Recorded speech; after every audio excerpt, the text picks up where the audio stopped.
This is an unofficial fan-made audiobook. All original stories are owned by Wizards of the Coast. If you are enjoying these stories, please consider subscribing to my Patreon over at patreon.com/voxoraculum for some special patron-exclusive content. Thanks.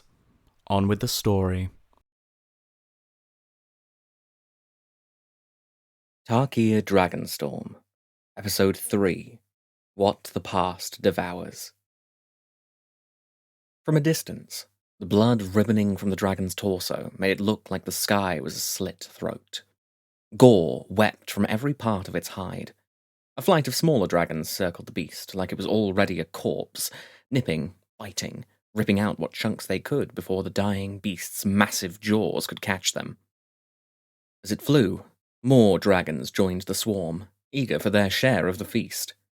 Those dragons aligned with the clans of Tarkir tended to do their prey the courtesy of waiting until they were dead before eating them. Their wilder brethren did not. A feathered, red-scaled horror took its chance. It dove for its bigger counterpart's eye and sank its teeth into the jelly of the organ. Dragons screamed. One in agony, the others triumphant.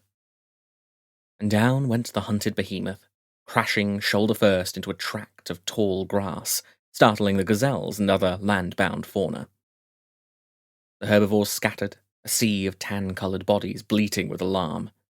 As more dragons alighted on their still-living prey, the gazelles scattered, breaking into smaller groups, a few veering off alone.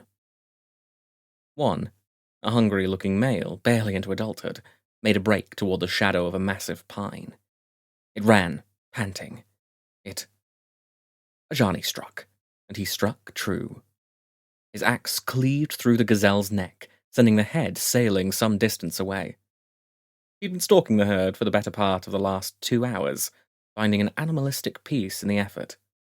All his former preoccupation with civility and protecting innocents from harm. And here he was, no better than a beast. The irony wasn't lost on him. Ajani studied the decapitated animal, blood guttering from the stump of its throat. His old pride would have eaten the gazelle raw. There was a time when he might have done the same, less out of tradition, but more because of convenience. The idea now seemed unconscionable. He'd done so much damage recently, exulted in it, revelled in the carnage he inflicted on the multiverse. And when he didn't have the excuse of being compelled by Phyrexia, Ajani had chosen selfishness still, demanding Nahiri heal him, as if it was a right she had denied him. How starved he'd been for redemption. How desperate for forgiveness. It took Ajani too long to realize his need for atonement had nothing to do with correcting the evil he caused. No, it was to assuage his grief, his guilt, his gluttonous sense of self-loathing. On some level, Ajani had hoped that if he did enough good, it would expunge from his soul all the sins he committed while he was Elish Norn's slavish little pet. All of which is to say, whatever tolerance Ajani had for senseless death was gone now. The least he could do for the gazelle was ensure its corpse was handled with dignity. With care, Ajani slung the corpse over his shoulder, fitting it between his neck and the golden epaulette he wore, and began the long walk home to his hut in the wilderness. Behind him, carrion birds gathered in the sky, a spiral of black wings like a warning of a coming storm. Behind him, something in the dust woke.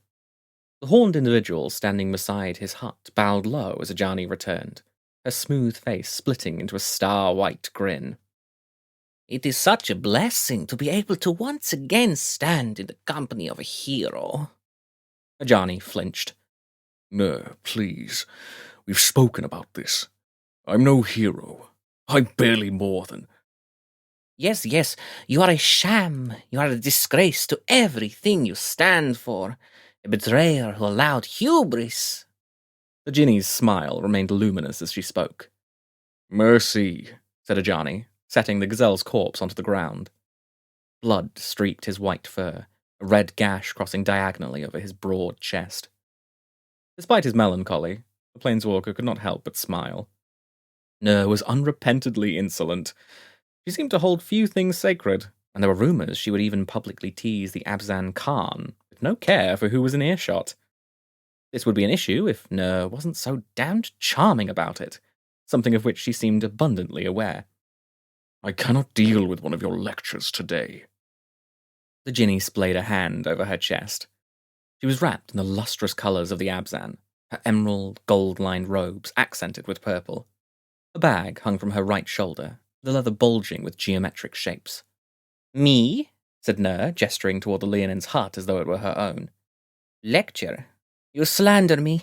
I would never do such a thing. All I was going to say is each of us is a museum of our triumphs and failures. The existence of one doesn't negate the other. Ajani growled then, a warning noise, his humour bleeding away.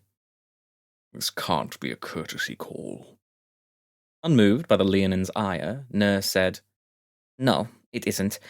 The truth is that I was given a shameful amount of food, and thought I would share it with you.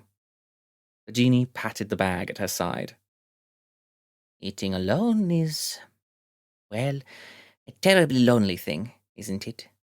Said Ner very softly. There are worse things to suffer, said Ajani in an even tone. It wasn't the first time that the genie had tried to lure him from his isolation. By and large, the Abzan were respectful of Ajani's privacy. He had met with their Khan when he first arrived on the plane, promising that he would assist at their borders in exchange for the privilege of being left to his own devices. The Abzan had said yes, of course. But as the months passed, as Ajani joined them on their hunts and their rescues, and they learned of the pain the Leonin carried, the clan began to have a change of heart. Delegates were soon sent to convince Ajani to allow himself help. Cynically, Ajani was sure it was for an entirely mercenary purpose. Why wouldn't they want a planeswalker to throw in his lot with their people?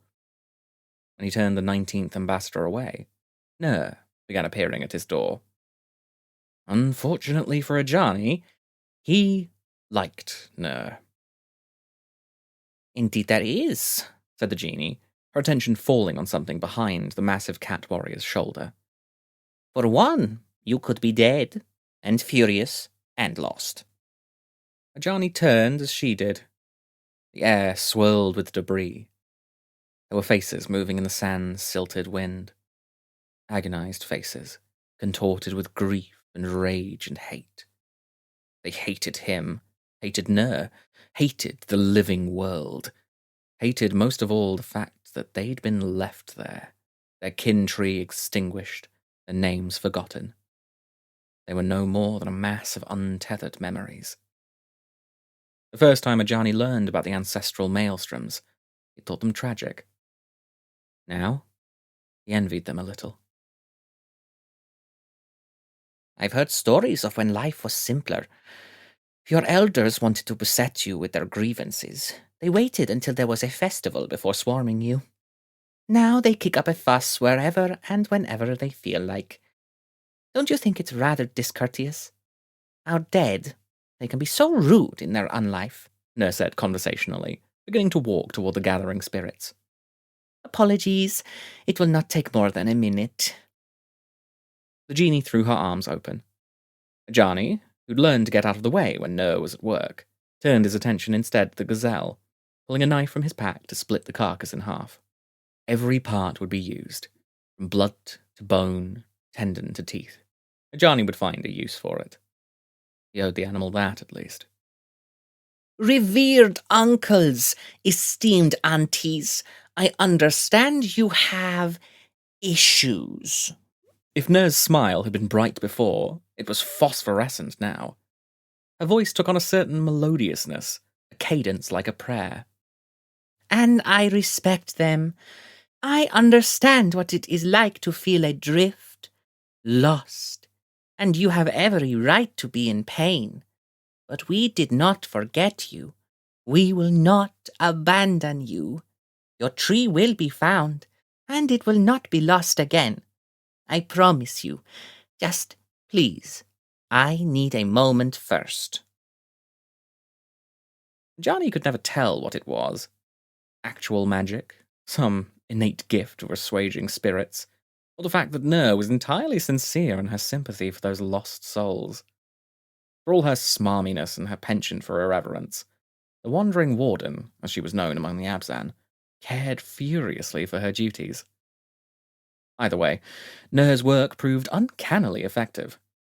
The maelstrom grumbled a few more grievances before, satiated, it permitted itself to dissipate, leaving Ner to stand alone in its wake, bowed elegantly, a penitent expression worn on her face.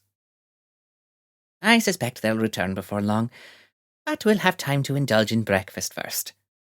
Ner looked down at Ajani's butchery, mouth falling into a soft O of revelation before she reshaped it into a grin again. Or perhaps lunch. Come, my friend, let me help you with that. Ajani had to admit it. The spread that Ner had bought was phenomenal. Far better than the sparsely seasoned gazelle meat he roasted. There was rice fragrant with spices, warm stews, slow-cooked meats, flatbreads with which to sop up the bounty, and an array of side dishes for which Ajani had no name. Ner bullied him into trying all of it, still smiling in that lustrous way, as if he'd asked for this, for her, for this unearned kindness. How have you been keeping, Ajani? Alive, said the Leonin. On his part, he had roasted both the marrow and the meat from the gazelle, keeping the former in its bones and skewering the latter on sharp branches. It's all one can ask for, really. To be alive, and nothing else? Said Ner, and gestured at the air with a half-eaten pastry. Gold flakes rained onto the bare ground. You might as well be a plant, then. No offense, but it sounds incredibly tedious. Tedium is safe, said Ajani, regretting his words immediately. The genie pounced like he'd held out a choice cut of meat. Safe, said Ner, leaning forward. Gone was the playfulness in her voice and expression. In its place, an unsettling intensity. Ajani recalled anew that there was a reason her irreverence was so well tolerated. Is not the same as happy. You can be safe in a locked vault while dying of a gut wound. You think I'm dying, then?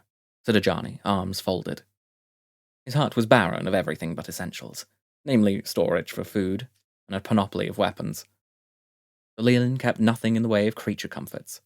What few gifts, embroidered blankets and lace-trimmed pillows, provided by the Abzan, carefully stored and packed in a corner. It was ridiculous of him, he knew, but Ajani didn't feel like he deserved use of them yet. Very much so. A slow, excruciating death of a spirit. I don't know how long you planeswalkers live, but I can picture you a century from now. Hollow-eyed, a ghost in all ways, save for the fact that you are still made of skin and muscle. I suppose that would make me a revenant, said Ajani pettishly, because it was impossible to spend any time in Ner's presence and not be affected by it. Ner shrugged. The Abzan can help, you know. I don't want help. The genie raised her hands. You have made that amply clear. I'm just saying that the Abzan could be of help. After all, the clan possesses a rather unique relationship with the dead. That was certainly one way of describing the kin trees that the Abzan maintained. These plants were like nothing Ajani had ever seen. Half living wood, half lambent golden spirit.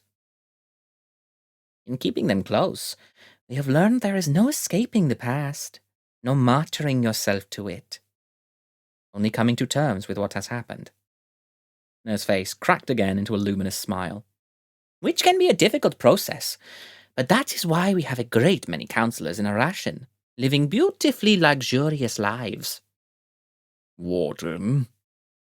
Just think about it, will you? That's all I ask. You're my friend, Ajani.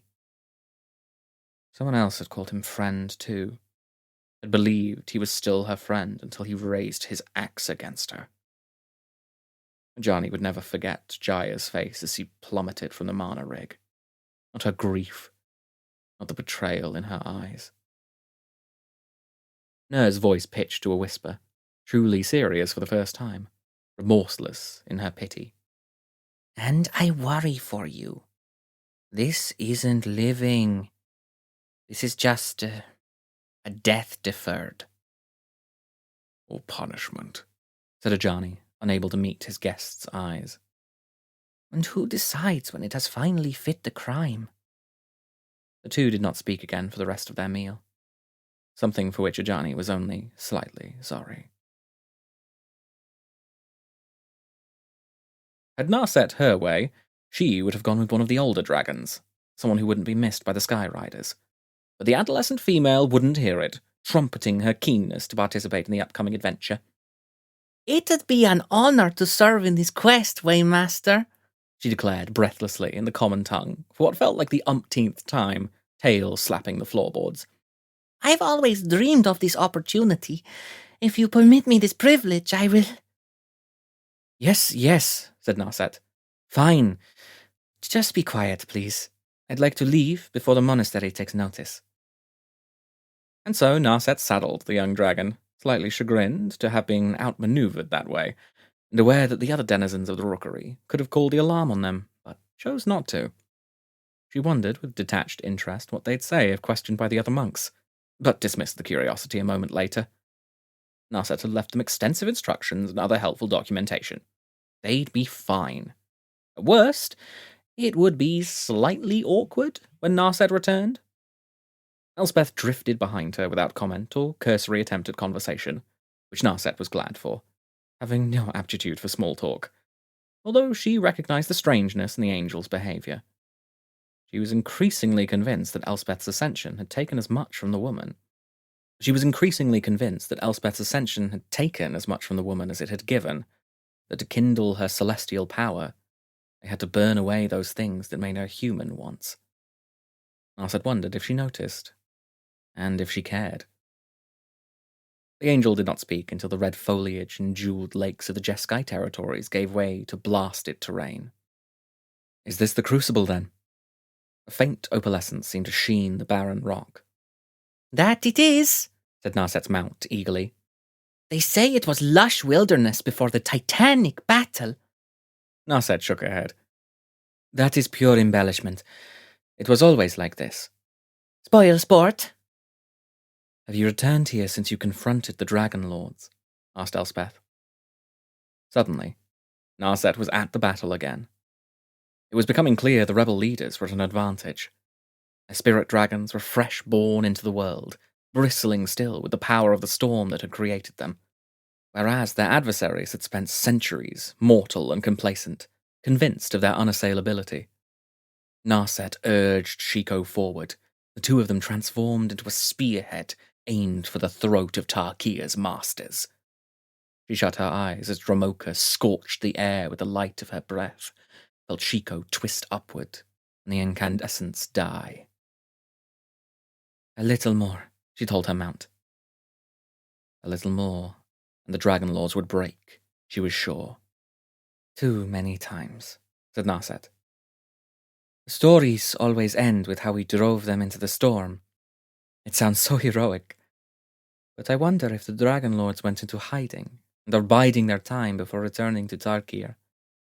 Or if they were unmade by the storm, and in the process infected the very essence of the plane with their resentment for us. It isn't as far-fetched as it sounds. If you look below, Narset gestured down toward where the land yawned into an enormous rift. In the vast chasm floated monoliths of varying sizes, each seamed with an eerie glow. Hedrons, said Elspeth, surprised. I know Nahiri had built them on Zendikar to bind the Eldrazi. But what are they doing here? There was never any mention of her coming to Tarkir. Ugin taught her how to shape them, or at least that's what I was told. And these, they hold a piece of his life force. Narset gave a light tug on her reins. The dragon, after a softly muttered, "You could have just asked," arrowed down. If there are answers to what's going on here, and elsewhere in the multiverse, said Narset as they landed, we will find them in this place. Those who seek will find a way. Come to the temple where the truth awaits. Elspeth? I heard it too. Above, A storm began to gather, serrated clouds giving way to the suggestion of eyes, bared teeth. The monastery will want to know another one is forming, said Narset lowly. A hand rested on her mount's throat. I need you to go. I'd rather have an adventure, if you don't mind. Narset pressed her head to the dragon's white throat, and as she did, felt the dragon reciprocate in kind, muzzle touching her cheek. I know, but unity of mind comes from forging personal wants in the interest of helping others. I'm aware of this way, Master. I still don't want to, though. But will you? The dragon fluttered her wings like an irate goose, rearing up, acting every bit like a put-upon teenager, though she was likely several decades older than Narset. She stared dolefully down at the two humanoids and sighed. Though it breaks my heart in half. Don't have too much fun without me. We won't, Narset reassured her, taking a long step back even as the dragon spiraled up into the sky, wondering throughout how much of it was because she was obedient to protocol, how much of it was because Narset feared putting the creature in harm's way. When she was nothing but a glint of ivory above them, Elspeth asked, "What now?" To the temple now, before it is too late." "There's something here," said Elspeth, her voice losing some of its affectless quality. Though Narset couldn't quite identify what was leaking through. It feels like it's coming from the Hedrons. What is it talking about? What temple? There aren't any temples here. I would know. I've been here so many times. Narset could feel it now. Tingling sensation, like an auger of lightning. The air seemed electrified, alive, hungry. More than that, it felt impatient. And for a dizzying moment, Narset was a child again, and trying to decipher one of Ojatai's riddles, even as her teacher waited and watched. To the temple in the heart of storms. It is beautiful, isn't it? Narset jolted from her thoughts as a man emerged from seemingly nowhere, long black hair, almost a cloak for his bare torso. His features were almost obscured by a beard grown overly long, but Narset would recognize his eyes anywhere. "Sarkhan," said Narset, softly. "It has been some time." The man inclined his head. Fresh, vivid scars trailed over his muscular frame, and what armor he wore seemed more worn than Narset remembered. "Did you find the mammoth bones that you were looking for?" "I did." Narset stared at him, feeling a prickle of ill-ease. Sarkhan must have had a purpose, a reason to be here. "What are you doing in the crucible?" His eyes glittered wet and hot and feverish as he stared up into the Dragonstorm. The longing in his face embarrassed Narset with its intensity. She found she had to avert her gaze. "Looking for hope, I suppose," said Sarkhan, approaching further, only slowing when Elspeth drew her blade. His eyes narrowed. "You called the spirit dragons from such a storm, didn't you? A storm bigger and wilder than anything Tarkir had seen before. I've been tracking the weather since then, and I think the plane yearns for an encore." "What are you talking about?" asked Elspeth, her voice cold and flat as iron. "From Tarkir came the dragons." "I don't think all dragons can trace their genealogy to—" began Narset, who sometimes could not help herself. "And from Tarkir, more will emerge," said Sarkhan. Something about his eyes unsettled Narset. The sickly worship burning there made her think of a dying animal, dragging itself forward on want alone. "All of the multiverse will become a realm of dragons." "That will not happen so long as I live," said Elspeth. "That can be fixed." The fight, if it could even be called that, was over seconds after it began. Sarkhan Vol was a powerful man and an experienced soldier who had survived enough battles to know who he was as a fighter. But in his fevered state, stripped of power, he was nothing but another mortal, and Elspeth was both an archangel and a planeswalker. Sarkhan lunged, and Elspeth met his blade in an effortless parry, a saintly face devoid of emotion as steel rang out against steel. Enough! Then she punched him.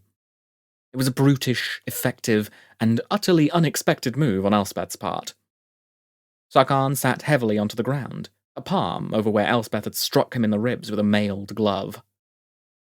He seemed utterly astonished to be taken out so handily, so much so that he did not look up, even when the angel's winged shadow fell over him like judgment. "Elspeth, wait," Narset said. "He's... Sarkhan, stop!"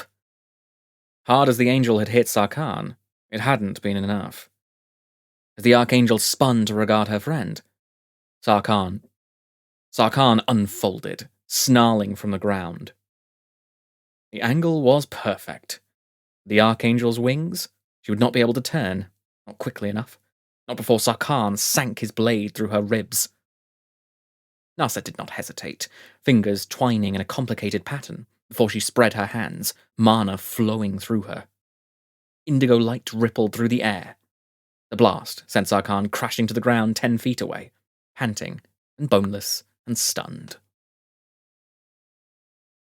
"There has been enough death in Tarkir," she said after a drawn-out pause, hand set on Elspeth's wrist.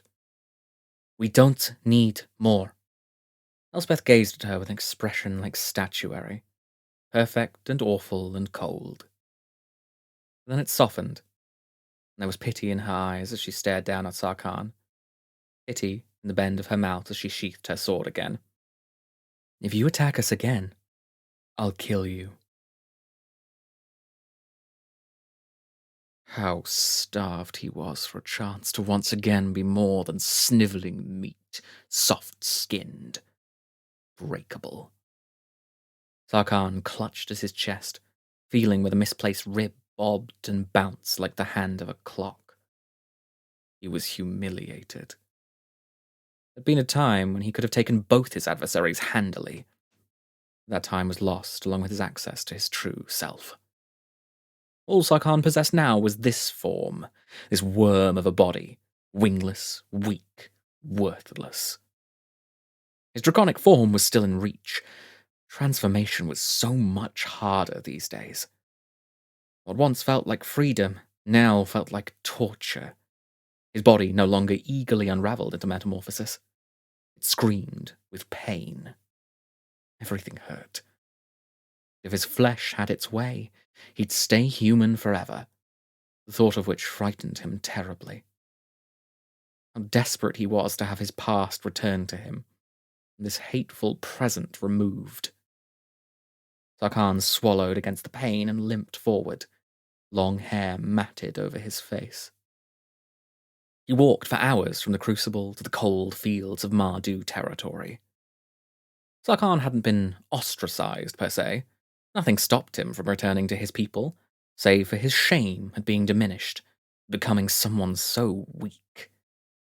So he made his hut here in the outskirts, where no one might witness him in his senescence. Preoccupied with his agony, with memories of before and what came after, the joy he once possessed in this terrible loss. He did not notice the hooded figure standing in front of his shack until it spoke. "Sarkhan Vol," the figure said in a booming voice. "I've heard such impossible things about you." Sarkhan did not let his astonishment touch his face, only stared at the interloper with a cold look of distrust. "What do you want?" "My name is Tigam," said the man, sloughing the hood from his face. And actually, I think I have something you want."